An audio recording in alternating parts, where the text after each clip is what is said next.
There's two thoughts on housing.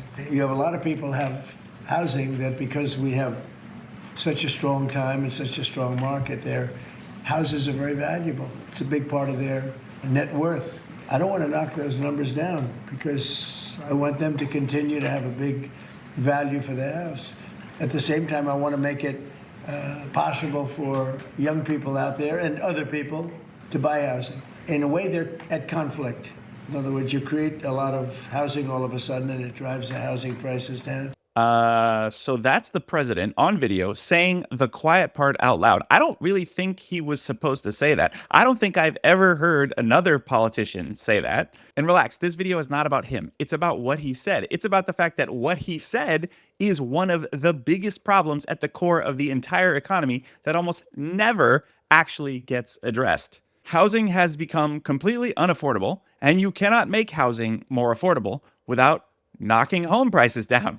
Sounds pretty simple, right? Well, the problem is knocking home prices down would flat out destroy the life savings of tens of millions of people. This is a paradox that exposes one of the most misunderstood and deeply broken parts of our entire financial system. And in this video, I'm going to break the whole thing down from what the problem is to how we got here and how we solve it. Real quick, you're watching The Sat Stacker Show, a Bitcoin show for people who think deeper about money. I'm your host. My name is John, aka The Sat Stacker. If you want to learn to stack smarter and better understand and grow your conviction in Bitcoin, you hit the subscribe button. And let's look at what the Sat dragged in. So this is the core contradiction that underpins one of the most broken parts of our entire economy. And nobody wants to admit it. We have a housing affordability crisis. I'm personally talking about the US, but I'm sure it's probably true wherever you live too if it's outside the US. And politicians will always talk a big game about wanting to make housing more affordable, wanting to build more affordable housing, wanting young people to have a shot at the American dream.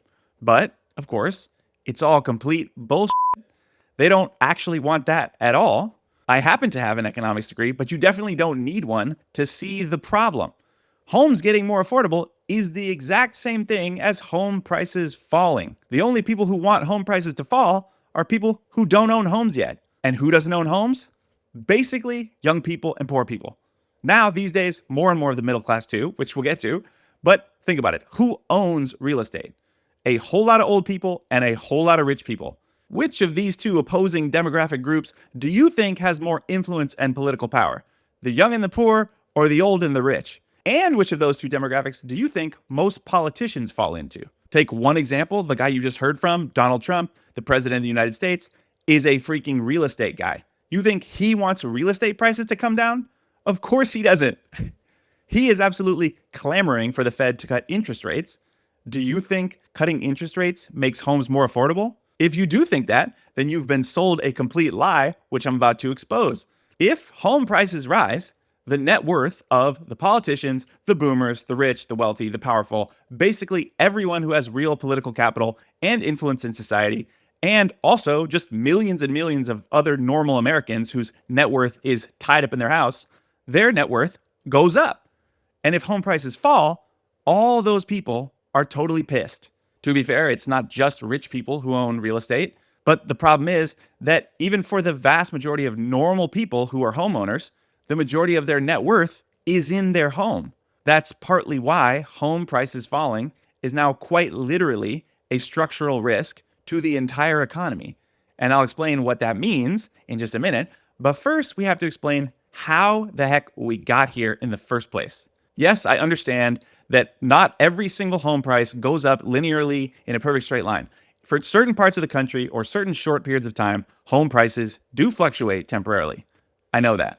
But overall, nationwide, home prices cannot fall in any meaningful way or for any sustained amount of time. The question is why the hell not? And the answer is, of course, on one hand, incredibly complicated, but on the other hand, it's incredibly simple. On this side, you got zoning laws, NIMBYs, building regulations, et cetera, and I'm not going to pretend to be an expert in every single one of those issues, but fixing any one of those issues is putting a Band-Aid on a bullet hole. Those things do matter, and they contribute to the problem, but they're not the root of the problem. To understand the root of this problem, you have to zoom out, because the real issue is what's called monetization. Sounds like a big fancy buzzword. Don't click off the video just yet. All it means is we've monetized housing. You see, housing by itself is just a utility good. It's just shelter. It should be priced solely based on supply and demand for its utility of providing shelter. But of course, it's not priced that way because for most Americans, their house isn't just where they live. It's their savings account, their retirement plan, their largest single asset. And for a huge percentage of the country, most of their net worth is in home equity. So as a society, we've taken the basic human need of shelter and we've turned it into a financial instrument. What could possibly go wrong? Monetizing housing means we've taken that utility good, which is shelter, and now we have a bunch of people storing their money in their house, which means houses have speculative value over and above their utility value. It means housing has what's called a monetary premium on top of it. Think of it as two layers of value. One is the value of the house for its utility of providing shelter, and the other layer on top of that is the monetary premium that it garners just from being a store of value. And all this is basically because the fiat money that we are forced to use, the government issued, central bank manipulated, paper and digitally printed Federal Reserve IOU tokens, they are dog shit at storing value. Fiat money is completely broken. Nobody wants to hold any of it longer than they absolutely have to. Anyone with leftover fiat wants to get rid of it as fast as they possibly can. They want to buy things that they believe will store value better than fiat will. And they buy things that they believe will have persistent demand into the future. And what's got more persistent demand than housing? In short, we've monetized housing as a store of value because we can't store value in our actual money, despite the fact that one of the central key functions of money is supposed to be storing value. So if you could store value in the actual money, you wouldn't need to store it in practical goods or utility goods like housing, which obviously drives up their price and prices out the people who just need them for their practical purpose. I hope you're starting to see how this all came to be. When you break the actual money and people start storing their money in houses, it distorts the value of housing for its practical purpose of providing shelter. Of course, I know there's always going to be rich people or people who want a second home or a vacation home. That happening few and far between is not a systemic issue. But if you authorize banks to print new money for mortgages and implement zero interest rate policy for over a decade, then of course you end up incentivizing an entire country of people to hoard homes, flip homes, go into debt up to their eyeballs, throw in corporations and hedge funds and private equity, everyone and their mother trying to gobble up as much of the housing supply as they possibly can. Anything but hold on to their dirty, debasing fiat. Because everyone knows the government will keep printing fiat and debasing the value of the dollars. So what do you think this all means for regular ass normal people who are just trying to afford shelter? All that artificial demand from people who don't want to buy the house to live in it, but simply to make money off it. They're all working to price out people who just want a place to live. But of course, it does not stop there, not even close. Remember that politicians can't just admit that housing won't be affordable. That would be a death sentence as a politician. So they have to give lip service to making housing more affordable. So what do? Well, they turn to solutions like, let's let them borrow more money to afford their house. Just take on more and more debt, lower the down payment requirement, stretch the monthly payments out, and then people don't even actually need the money to afford the house as long as they can barely scrape together enough to afford the monthly payment. We'll let the banks create the money out of thin air, and then we'll let the buyer chain themselves to 360 months worth of payments. I just did a full breakdown video on this idea, which you can watch here if you're interested, but suffice it to say, if you can borrow newly created money to buy something, that thing will always skyrocket in price. Think housing, cars, higher education, even healthcare. People love to think of mortgages as making homes more affordable when it's actually the exact opposite. Mortgages make the monthly payments look more affordable, but what they actually do is make the prices go up and the total overall cost of ownership go through the roof. Just think about it. The more you can borrow, the more you can bid for the house. And the more your neighbor can borrow, the more he can use to outbid you. And of course, the more you borrow, the more you owe in interest to the bank over the life of the loan. Think about the flip side. What do you think would happen to home prices if people couldn't leverage their down payment 5 or 10 to 1 and take out hundreds of thousands of dollars that are created out of thin air in order to buy the house. Of course, in that imaginary scenario, home prices would have to come down because nobody would be able to afford one 100% in cash. And yes, in case you didn't know, when the bank gives you a mortgage, they literally just create the new money out of thin air in the form of credit. And then you think about that for a second. If you're the seller of the house, the bank just created hundreds of thousands of dollars out of nowhere and gave them to you in exchange for your house. Something just doesn't add up, right? Sounds weird when you put it that way. But surely the banks don't want people defaulting on the loans, so they are very prudent about the risks of how much and to whom they lend out the money, right? Well, that might be true if banks actually held the loans to maturity and they had to bear the risk of default, which of course they don't, because modern mortgage markets broke that incentive structure a long time ago. Now they can just take the origination fees and then package up all the loans and sell them off as mortgage-backed securities, so they're no longer on the hook for the default risk. And guess who owns over $2 trillion worth of mortgage-backed securities? That's right, the Federal Reserve, the central bank themselves. $2 trillion worth. And where did the Federal Reserve get the money to buy all those mortgage-backed securities? They printed it out of thin air too, of course. So right now, what you should be thinking is, wait a second. When I take out a mortgage, the bank creates the money out of thin air. Then the banks package up a bunch of those mortgages, sell them to government-sponsored enterprises like Fannie Mae, Freddie Mac, or other dealers or whatever. It's very complicated in between. But somehow a bunch of them end up selling those mortgage-backed securities to the Federal Reserve, and the Federal Reserve pays for them by creating bank reserves, which is another way of saying newly printed money that they type into existence from nothing. And that, ladies and gentlemen, is how it's done. One of the greatest fraudulent magic tricks you'll ever see right in front of your eyes. Systemic price support for the incumbents, and everyone else is royally screwed. Why do you think, in addition to the clip that we saw at the very beginning, Donald Trump also recently started floating the idea of 50-year mortgages? Because, of course, that's the only way to make housing more affordable, not to bring prices down, but to stretch the monthly payments out to 600 of them to make you feel like the house is more affordable on a month-to-month basis. But what does that actually do? Of course, it allows buyers to borrow more money and bid up the asking price, which in turn will wipe out the supposed affordability. But it will prop up housing prices and create tremendous amounts of exit liquidity for boomers whose entire net worth is in their home and they want to unlock it before they, you know. But by now, I hope you're seeing how systemic this truly is. The entire economy is built on the house, pun intended, of cards that is the real estate market. Of course, this entire time I'm talking, you should be thinking of The Big Short, 2008, the global financial crisis. We saw all this play out 17, 18 years ago. Home prices fell because they were artificially propped up to begin with, and because that bubble was entirely built on debt, credit creation fueled by central bank money printing. It wasn't built on any real value or real equity. And because of that, it almost collapsed the entire economy. We're told that the only reason it didn't is because the government stepped in to bail out the banks. So the banks, of course, did not have to bear the consequences of the irresponsible risks that they took.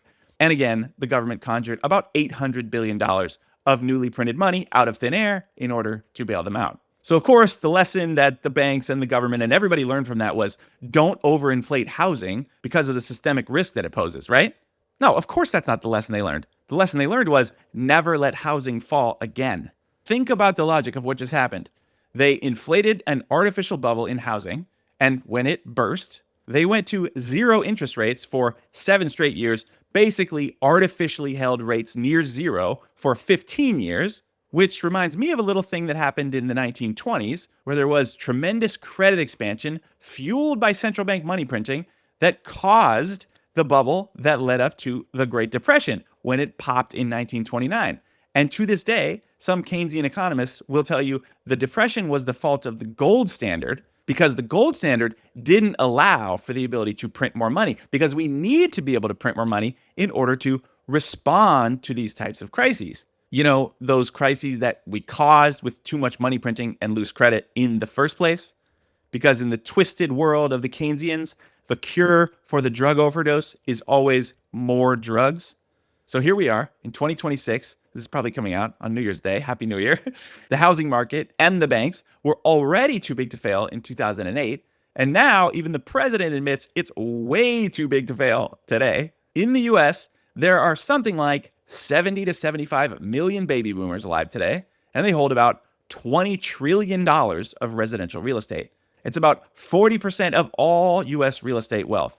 You tell me if you really think that anyone in a position of power is going to crash that so that whiny millennials and Gen Zs can quit paying rent. No chance. But right now, there is a problem. There is a crack starting to show in the dam.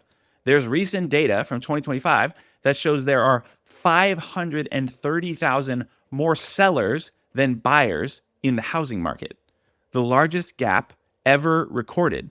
In any normal market, that would mean prices would already have started falling. But for some strange reason, they mostly aren't. You have stubborn homeowners who watched the Zestimate of their home shoot up like 40 or 50% during the $5 trillion pandemic money printing bonanza. And now they don't want to sell for any less than top dollar. Many of them probably want to unlock their 7-figure net worth by dumping their overinflated pile of rotting wood and drywall on some schmuck zillennial, but they don't really have to sell it if it means taking a dollar less than the peak delusional valuations they got used to seeing in 2022. They're probably sitting on a 2% mortgage with massive unrealized gains, and they're holding an asset that they've gotten used to seeing double in value over the last 7 years. They might as well just wait for the market to recover, or for Trump to get his wish of 1% interest rates and 50-year mortgages so some desperate Zoomer can take out $1 million worth of debt to provide exit liquidity for the retirees. That, of course, is where we're heading, because falling prices are radioactive for everyone who matters. Falling prices mean falling net worth. Falling net worth means voter revolt. Politicians know this. That's why Trump said what he said. And that's why the only solution will be more financial engineering. Longer mortgages, lower interest rates, more subsidies, more credit expansion, anything except letting prices actually fall. Never mind that sometimes in an actual free market, prices are supposed to fall, especially if they've been artificially inflated to begin with. The bubble bursting is what allows the rotation of the asset from incumbents to new entrants. But the systemic propping up of the price of the asset never allows new owners to rotate in. So yes, building more housing would definitely help at the margins, but actual affordability requires real lower prices, and lower prices are not allowed because lowering prices means nuking the net worth of everyone who benefits from the status quo. And at the extreme, it means admitting that the money is completely broken and housing never should have been a store of wealth in the first place. I mentioned the boomers lightheartedly a couple times, but of course, this is not about boomers being evil. Though, let's just admit real quick that there is no shortage of evidence that they did their part to pull up the ladder once they got on the roof, but they didn't break the money in the first place. They benefited from it being broken to a large degree, but they didn't break it. We're at the point where all inertia and all incentives just point in one direction. The system forces everyone to defend high home prices. Homeowners, investors, bankers, politicians, governments. That's where the net worth of tens of millions of Americans is stashed, and it's become the bedrock of the entire fiat Ponzi. And nobody wants to be the one that pulls that pin. Which brings us to the way out of this mess. I know so far this all sounds like a lot of doom and gloom. We've traced the distortions in the housing market all the way back to dirty, debasing, broken fiat money. And that means, in my opinion, that every potential fix that doesn't address the broken money at the core is just patching another hole on the side of the Titanic. When people can save in real money without it losing its purchasing power, then they don't need to save in housing, and housing can go back to being shelter, not a retirement strategy. And here's where we get to the silver lining, because whether you like it or not, it's already happening. You might be a homeowner who's afraid of it and doesn't want it to happen, or you might be a renter who welcomes it, or you might be a banker or a politician who absolutely hates it. But it doesn't matter. It doesn't matter! Because housing prices are already crashing. affordability is already being restored if you know how to measure it in Bitcoin. If you shift your lens, you shift your monetary energy away from broken, dirty, debasing fiat and into hard money, sound money that can't be printed, controlled, or manipulated. Then you see the truth. Housing is just a utility good, and all prices fall in terms of Bitcoin forever. If you're a boomer whose net worth is in your home, you better watch out. This deflationary black hole is coming for you. And if you're a Zoomer who's still dreaming about the 2.5 kids and the white picket fence, that dream is still a reality if you're saving in Bitcoin. That's why it's so important that you learn to stack smarter and grow your conviction in Bitcoin, which of course is why you subscribe to the channel and you watch this video right here. You can zap me sats via the Lightning Network using the QR code on the screen. And as always, you never forget, quit slacking and start stacking.